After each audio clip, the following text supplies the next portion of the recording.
Hey, podcast friends. This is Dr. Steve Hewlett with the podcast Simple Healthy Choices for Weight Loss, where every week we help people who have realized that as their health has been declining over the years, the number of medications they are being prescribed is increasing. We want to help you reverse this health path so you can live the vibrant, pain-free, and hopefully medication-free life you deserve to live. If you'd like even more information on this topic, you can go to Amazon or Audible and pick up my book, Your Plate is Your Fate. And if you think my book helps you on your new health path, please tell your friends and leave a review where you purchased it. Hey, welcome back, podcast friends.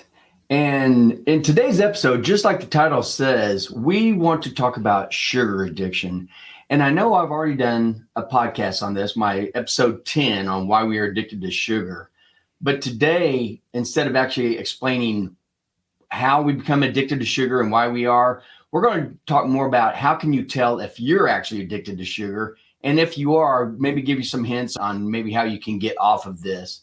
So that's kind of the deal. So the main thing is, yes, the answer is, as far as a sugar addiction, a real thing, without a doubt, it is a real thing.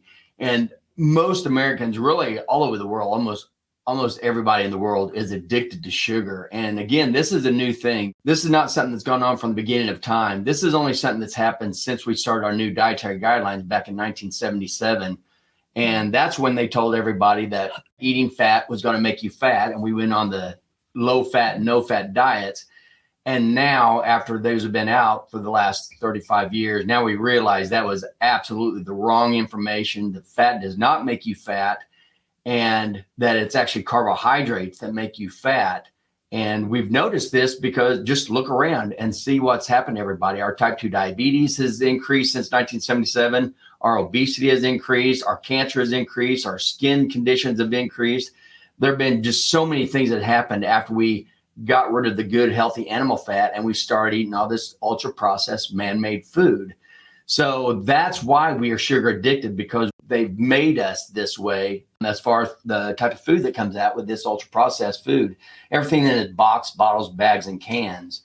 So that's why sugar addiction is real, and most of us have it, and we have got to get off of it, because if we can get off sugar and flour, pretty good chance we're going to get off most of the medications, if not all the medications that we're on, because this is the basis to everything. Do you agree, baby? Mm-hmm. Yes, I do. I do. Yes. My wife, Theresa, is with us today, and she's looked a lot into this stuff. So hopefully together we'll give you some information you'd like to have. So let's just start off with how it's very addictive, like cocaine or heroin or meth or anything. It's not more. I think they've had some studies show that mice prefer sugar to cocaine. Is that right? Oh, yeah. Yeah. So it's like, but what's really makes this challenging is that it's socially acceptable that we're addicted to sugar, and it's around us everywhere. And so it's like, if somebody sees that you're not eating birthday cake, they're going to maybe be like, why don't you eat some cake? Versus if it was an alcoholic, nobody is going to say, oh, you should have at least one drink. Yeah. Sugar addiction is one of the only addictions that you know of that if you tell somebody that you're trying to get off of it, they will actually coerce you into eating. Oh, come on. It's just one cookie. It's just one chip. It's just one whatever, piece of cake. Nobody, like Theresa said, nobody does that with alcohol. Nobody does that with Coke. You say you're trying to get off alcohol. Oh, come on, just have one drink.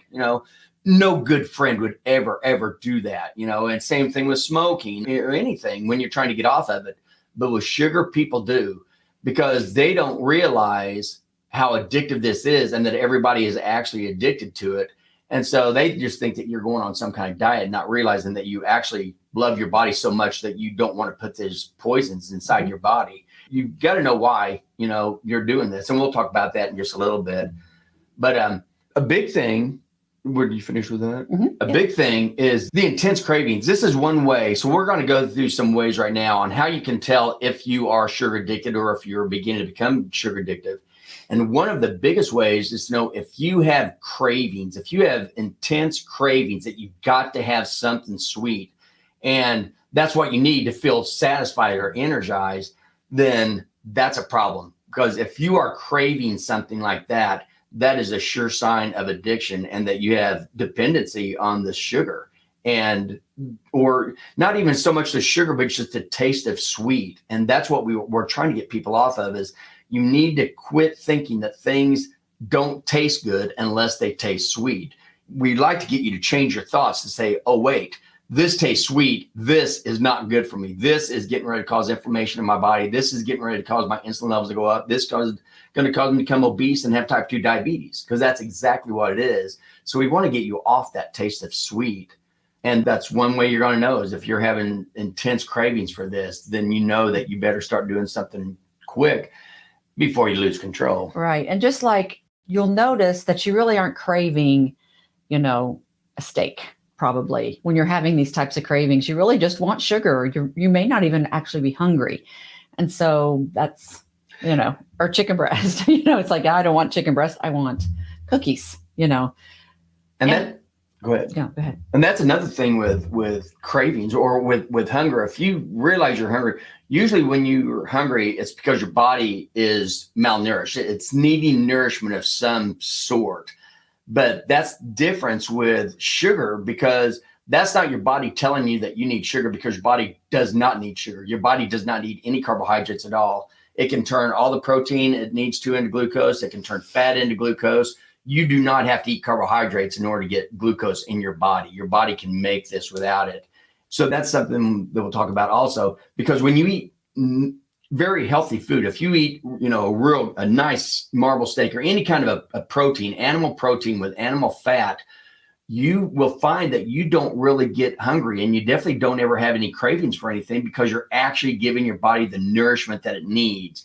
To where when you're eating sugar and all this ultra processed food, your body doesn't need any of that. So you can eat it and eat it, and your body's still going to say, I'm still hungry because you never gave me the nourishment that I need, which is the animal protein, animal fat, a little bit of vegetables, and even less fruit. But that's what you need to nourish your body, and all this other stuff goes totally against it, and it's killing us. So another way that if you're sugar addicted is if you think, oh, I'll just have one, like I'll just have one cookie or one chip. And once you get that taste, then you need more and more and more. And you actually totally end up consuming way more than you initially intended to eat. Right. Yeah. Just like, I think we were talking the other day about Oreo cookies. It's like, you can't just eat one Oreo cookie. I'm eating a sleeve of Oreo cookies. I don't anymore, but I have. Yeah. And that's the problem. That's why it's so much easier just to say no. Because once you do that, once you start going through that mind process of, ooh, no, I shouldn't have that. That's not good for me. But, oh my gosh, that smells good. Look at that. Oh, that looks good. I bet that's got some cream filling in it. Oh, nope, but I better not.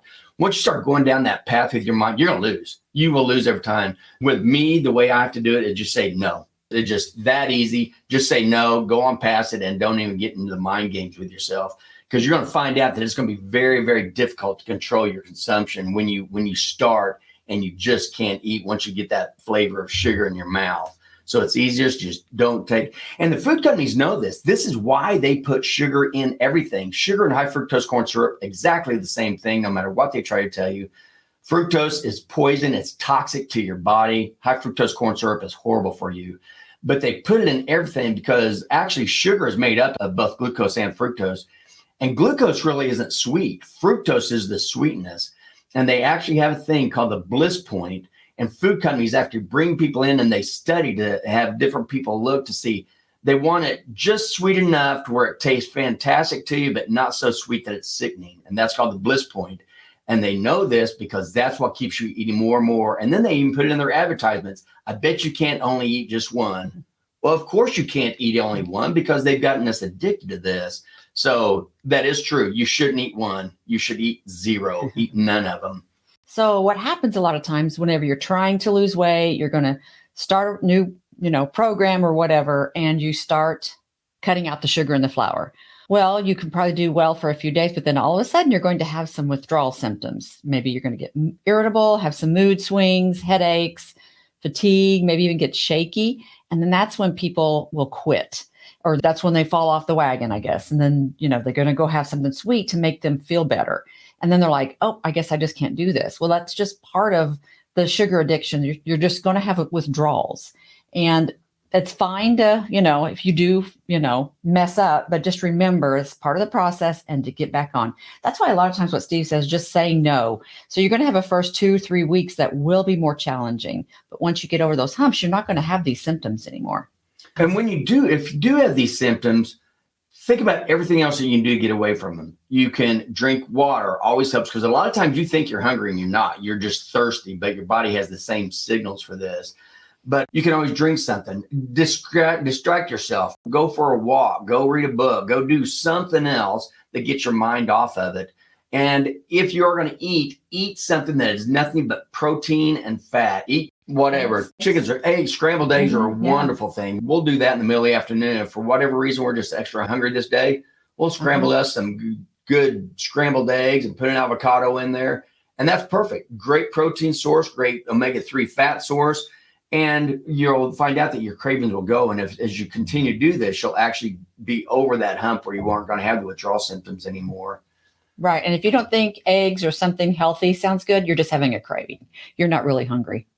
Right. And that's the deal too, because a lot of times, sometimes you're not hungry. Sometimes you just have an emotional attachment to your food. This is something that helps you go through some of your emotions. I've never had this. I'm not an emotional eater, but I know a lot of people who are.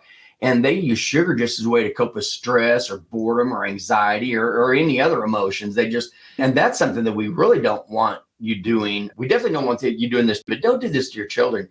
It's really bad if you start telling your children, oh, you did a great job. We're going to take you out for ice cream.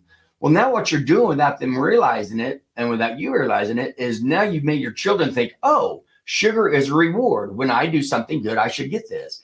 And that's all well and good for a little while until now you got them addicted to sugar. And when they get out and start living on their own, if they're still in your house, they're going to say, oh, I deserve to be rewarded all the time. And so they're going to continuously put this sugar around their, in their apartments or wherever they're going to be living. And that's something you really don't want to get started down that. Now you're going to have to worry about all the health of your children as well. So don't use sugar as a reward. There's a lot of other things that you can use for a lot better rewards. Yeah. And another way you can tell is if you're neglecting other foods, all you want to do is eat sugary foods. And then you do get full for a little while, but you don't want to eat the nutritious food because you just had a bunch of cookies or crackers or whatever, any of that unprocessed food. So you'll just be neglecting other foods. And you probably already are if you're addicted to sugar. It's like you may be full, but then when you get hungry again, you don't want to eat something healthy. You're still staying with the sugary foods. Right. And that's definitely a problem. When you have, just as an example, I know people may say, oh, I don't like apples. But if you go to a vending machine and you see where you could get a nice red juicy apple or you could get chips, almost every time people go for the chips.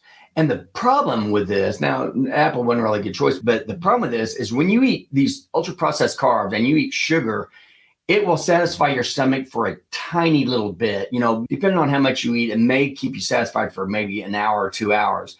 But if you're eating nothing but carbs, I guarantee you are going to be very, very hungry in about 3 hours or 2 or 3 hours. You're going to be very hungry again. And now if you go in and reach for the same crud, you're going to continue just this constant hunger. But if you can finally get off that and reach for a good protein and fat source, it will keep you feeling full for much, much longer. Some people can go an entire day and only eat one meal, and some can go 2 days, 2 or 3 days without eating, as long as they're eating a good protein fat source. There's no way you can do that if you're eating carbohydrates. You would be starving to death if you use carbs as your food. Right. So, and then these are things you guys definitely know, but the negative impact that sugar has on your health, gaining weight, type 2 diabetes, heart disease, inflammation, fatty liver disease, fatty pancreas. Yeah, Alzheimer's, polycystic ovarian syndrome. I mean, the list goes on of all the diseases and all the conditions that a lot of these we never even saw, even like metabolic syndrome. We very rarely saw this before the new dietary guidelines came out. But once 1977 hit and our new no-fat, low-fat dietary guidelines came out, that's when, like we said, that's when everything happened. We started seeing all these diseases we never saw before, conditions we never saw before, obesity, type 2 diabetes in children. Never, ever used to see that. Now we're seeing it all the time. And all of it. Please look this stuff up for yourself or get a hold of me and I can give you a ton of different sources you can find out. This isn't just us telling you this. This information is everywhere. But unless you're actually looking for it, you're not going to know what's out there. I've been a doctor of pharmacy for over 30 years now, and I've just found out about all this information on nutrition about 4 years ago. And I was amazed at how much sense this makes. I was amazed to see when all these diseases and conditions started. I didn't know this. And that's why I have gone from a doctor of pharmacy that helps try to manage people's medication to switching around and say, I want everybody off medication. And now I know it is very possible because there are people all over the place that are doing this. We have several doctor friends that they've gotten their patients totally off their medications. It's just not in the mainstream because food companies, drug companies, sugar industry, government, they are making billions and billions of dollars off of us being sick. They're making billions of dollars off you being starving all the time and eating their products. And then you get sick, you get put in the doctor's office or the hospital, and now you're on medications and you're on that. Please put your money where your beliefs are. And if you know that this ultra-processed, man-made food that you get in the middle aisles of the grocery store, if you know that's toxic, please, which it is, please quit giving them your money. Spend your money on local farmers, on the food, what's the farm? Regenerative farming? No, well, where we go, the farm. Oh, farmers market. Farmers markets. I had a brain fart. But go to the farmers markets. Give your money to them. They're the ones who are giving you good, healthy meat, good, healthy fruits, good, healthy vegetables, good, healthy eggs, good, healthy milk. This is where you should be putting your money. Let them expand what they do because they're actually trying to nourish us. Don't give it to the big food manufacturing drug companies because they want you sick, So be very smart with where you put your money. So those are the kinds of things that if you have any of these, the cravings, the dependency, or the feel like the loss of control or withdrawal symptoms or emotional attachment, or you find that you're neglecting healthy foods for these other ones, or you eat and you still don't feel satisfied. If you're having all those are signs that you are addicted to sugar, and we really want you to get off of it. So now we'll just kind of talk a little bit about things that you can do to actually stop your sugar addiction. Yeah. So just continue listening to this podcast and, educating yourself on the negative effects. Because I do that a lot. I'll listen to podcasts just to hear how bad, sugar or a lot, the seed oils or any of this stuff is, just like as a reminder, because it's, it is very addictive and you want to go back and sometimes have those foods. And it's like, just keep reminding yourself, especially at the beginning, just educate yourself as much as you can so that you don't want to eat it. Right. And set goals for yourself. I mean, besides knowing exactly why you don't want to have any sugar or that taste of sweet in your mouth, because you have educated yourself, you have found out, oh my gosh, this stuff really is killing us. I had no idea. For me, that's a strong enough why. But you may need a different why. But figure out what your why is and then set your goals, write them down and know exactly what you want to do. Why do you want to stop eating sugar?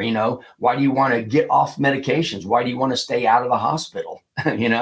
That's kind of the choices you're making. And then also practice mindfulness. So pay attention when you do have your cravings.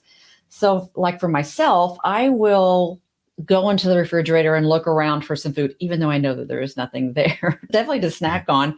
But it's like this, just when you catch yourself doing things like that, are you procrastinating, which is what I'm doing?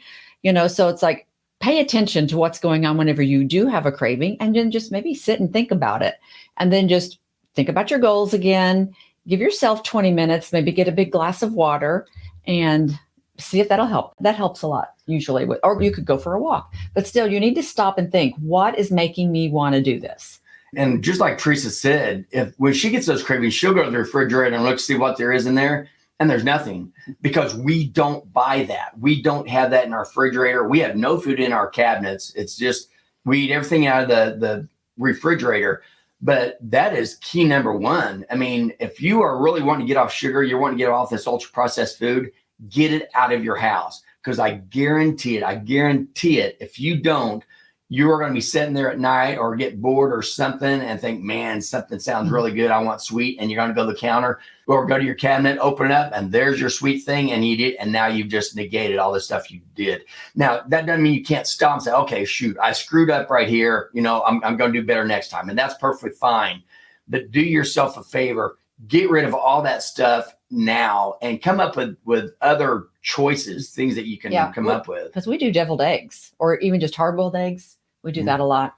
And I do Greek yogurt, and I didn't used to like Greek yogurt because I was the same way. I was highly addicted to sugar. I was a Dr. Pepper Mountain Dew fiend. I can eat a dozen cookies with no problem whatsoever.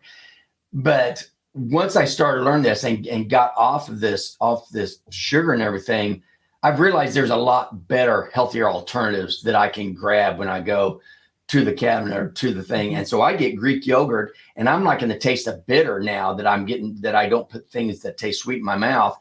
So now I taste bitter. I'll get some Greek yogurt, get good Greek yogurt. There's some bad ones, but they have lots of sugar. Just read the ingredients. Yeah, a lot of them have a lot of sugar in it. And just while we're talking about sugar, when you go to the grocery store, please look at how much sugar is in everything if you can find it, because they hide the sugar through the ingredient list. But just so you know, they're going to tell you how many grams of sugar is in a serving. First, look at how many servings are in whatever the product is that you're having, because you're going to have to figure that in. And the other thing, 1 teaspoon of sugar has 4 grams of sugar. So if they go and they say, oh, there's only 12 grams of sugar here, it's like, oh, that means there's 3 teaspoons of sugar in this one little piece of candy or whatever they're going to have. Again, look at your serving size. But anyway, 1 teaspoon of sugar is 4 grams, and that'll help you assess and go out and find for yourself that they put sugar in everything because they want you coming back for more. And when you start thinking about this thing, just because you think you're hungry, you think you want something sweet, challenge your thoughts. Just because you think something doesn't mean it's right. I mean, don't you agree with that? Absolutely. Yes, definitely with my thoughts. Yeah, because you could be thirsty. Yeah, and that's a big one. A lot of times you think you're hungry and really not. You're thirsty, because most people walk around dehydrated because they drink diuretics. They drink coffee or tea in the mornings. They drink coffee or tea or soda pop during the day. Then they may drink soda pop or tea or alcohol at night, and they're all diuretic. They all make you lose more water than you're actually drinking. So what your body is usually asking for is just water. Just give it the water it needs, and you'll find that one little thing could actually satisfy your cravings. So, in fact, I've already done some podcasts on this. My podcast number 20 has to do with what makes you hungry and what makes you not hungry. And this is a really good thing, because there's hormones in your body that make you hungry, and there's hormones in your body that make you not hungry. But some things that you eat stimulate these hormones that make you not hungry, and some don't at all, like carbohydrates. So when you eat carbohydrates, you never stimulate your satiety hormones, and so you never feel full. So you're always wanting more and more. So that's one of the things. When you clean your cabinets, when you get rid of that stuff, but you may not want to just get rid of it, but replace it with something good. Oh, that's where I said with the Greek yogurt. Right. Because I'll do Greek yogurt, and we'll go to Mama Jean's and get the great big flake coconut flakes. They just scoop out and put it in a bag. And I'll put like a Greek yogurt, handful of coconut flakes, and usually that's fine. That's all I need to satisfy my little sweet tooth. And if I want to put like a handful of blueberries or something, that's all good too. Those have a lot of good micronutrients, the vitamins and minerals. The coconut's a great omega-3. A good Greek yogurt that doesn't have a lot of sugar in it, that's really good for your protein source. So that's what you need to think about when you're eating. Is this nourishing my body, or is this poisoning my body? And I guarantee if you are eating something down the middle aisles of the grocery store, box, bottle, bag, can, you are poisoning your body. So that's an easy one to say, oh, yeah, I guess I am poisoning myself. And so one of the things we were just talking about at the beginning was, like Steve was saying, once he learned all of this, educated himself, he went cold turkey. But you can, if you are more the type to gradually want to take yourself off of something, it's probably not the best way, but it is a way you can do also. That might not be as hard, but you're still, even if you use things like stevia and monk fruit and maple syrup, those things are still super sweet. Your body, even if they say they're healthy, they're still sweet, and you are totally addicted. And the problem with that is, if they're sweet, that means it's stimulating your insulin. And remember, they try to tell you that type 2 diabetes is a blood glucose problem, and it is not. It is a blood insulin problem. You became insulin resistant way before your blood glucose started going up. But what happens is you're eating all this ultra processed food, which gets broken down immediately to glucose and fructose. The glucose goes in your blood, it raises your insulin levels, and now insulin starts tearing up all your bodies. It starts turning all those carbohydrates you ate. It forces it to turn into fat, and it also forces that to store fat. And I just did another podcast on that, on exactly why high insulin levels cause you to store fat, low insulin levels get you to burn fat. So I just did a podcast on that one as well. But that's something that you've really got to realize. And we don't want you to make this hard for yourself, because once you start eating healthy, you're going to love it. But plan your meals in advance. Know that you're going to get hungry. Know you're going to have sweet tooth, and plan. Already have. If you can plan the night before, plan what you're going to eat the next day. You know your schedule. You know what you're going to be around, and plan that. And a lot of times, food prepping like on a Sunday for the whole week, that just takes so much stress off you. Instead of you having a horrible busy day, I don't have time to do anything, I can just go to a vending machine or go to a drive-through window or whatever. It's that lack of planning that is going to throw you off. So plan your meals in advance, plan a week in advance, and then plan the day in advance, so you can take care of whatever schedule changes that may have happened during the week. Right. Yeah. And so be sure to seek support, like get with another group or get the support of your spouse or family members, friends. Just find people, tell them what you're doing. For the most part, they will support you. And then maybe see if they want to join in and help, do this as well, because it's going to help with weight loss. Mm-hmm. Then, of course, the sugar addiction, which will help with everything else, all of your health issues. But, a lot of people are trying to lose weight, or at least people listening to our podcast. Right. And please, of all the people who are going to be a good person on your side for support, would be your physician. You've got to let your doctor know if you are going to change your nutrition and you're going to be eating real meat, real animal meat, God-made animal fat. If you stick with that, and then again, you can have some vegetables and some fruit. I'm not harping on any of that. But if you can do that, you really will start getting healthier. You will lose fat, and almost inevitably, you will be decreasing or totally stopping any medications that you may have. It's very, very possible. Most of the medications we have now, we never had. When I first started in pharmacy school, there are so many more medications that were not out there, because they know how much sicker people are getting. So if you change and you start eating healthy, just go in and tell your doctor, hey, before you put me on this medication, I'm wanting to try an experiment with myself. I'm going to try to start eating healthy and just see if I can lose my fat that way. I can lose my weight that way. I can start getting off this medicine. And then he can help you decide how to decrease or get off the medicine. You do not want to adjust your medications by yourself. But also have patience with your doctor. Doctors do not know nutrition. They are not taught that in school. Pharmacists were not taught this in school. Nurses were not taught this in school. This is not something that we're taught. So we don't know. Unless you have a reason to go out and actually research this on your own, we don't know. We never knew this. But once you do research it on your own, you're going to find out there is a ton of information. This is very, very well known how ultra-processed food is killing us. Everybody knows this now. That goes through and researches it. But the ones who don't know. So your doctors, they are way too busy with patients. They're way too busy keeping up with other medications and everything else. Unless they have a reason, they're not going to research this. So you could actually be opening their eyes. And that's what it takes for us. If we can get out there, we can have people start losing the fat, getting off the medications, feeling fantastic. Then when they show this to their doctors will be like, oh my gosh, what are you doing? This is great. I want to tell some other patients about this. And that's the way we can do this, because we are fighting, like I said, we're fighting against the drug companies. We're fighting against the food manufacturers. We're fighting against the sugar industry. These people do not want you to know that their food is killing you. They don't want you to know that. I am saying, yes, you need to know this and change what you eat. And then kind of lastly, we have on here, you should practice self-care. So, because you're going to be trying to, deal with some symptoms, your withdrawal symptoms and things. And so you want to make sure you're kind to yourself, forgive yourself whenever you do slip up a little bit, like we were saying earlier, go for walks, see your doctor, get your blood levels drawn, make sure you're drinking plenty of water, getting lots of sleep.